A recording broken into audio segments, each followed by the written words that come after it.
Well, I'm fairly well caught up on my work today, so I thought I'd get out and about and enjoy this bit of an Indian summer we're having at the moment, and make hay while the sun shines, so to speak. This is the picturesque village of Weekley. It's about 5 minutes from my house. This part of the village was actually used a few years ago for an adaptation of Pride and Prejudice.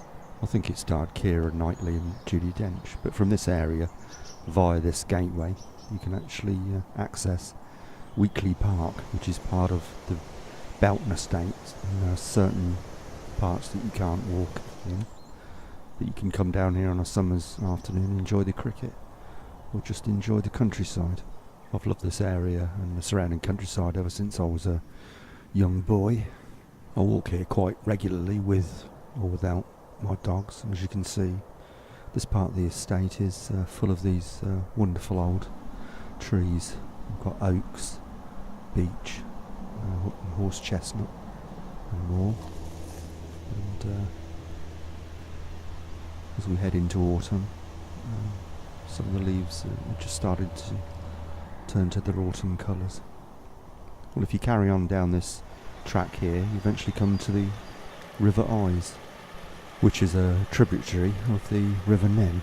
Interestingly, the river actually rises in the very field that hosted the Battle of Naseby, and eventually meanders its way through the Boughton Estate, passes under the road near the picturesque village of Boughton, which you can just see nestling in the trees there. It then passes Kettering and through the famous Wicksteed Park, and eventually joining the Nen to the south of Wellingborough. This is a particularly picturesque stretch here. Remember, I used to watch kingfishers fly along here as a boy.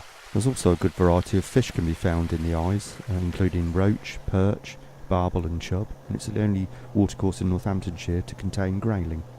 Well, apart from the fish, there was some other wildlife on view. I saw this grey heron in the middle of the field there, and also comma butterflies. I haven't seen many commas recently.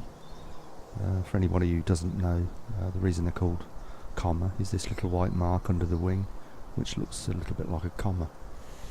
But probably the best view of the morning was this lovely grey wagtail just sitting on the fence near the river.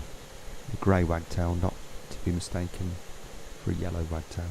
As you can see, it's got a grey back. Yellow wagtails are yellow all over.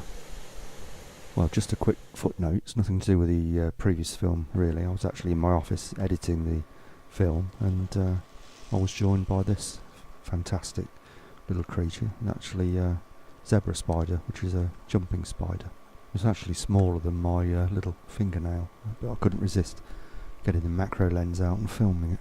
They've actually got superb vision, as you can maybe tell by these large forward-facing eyes, which can move up, down and sideways.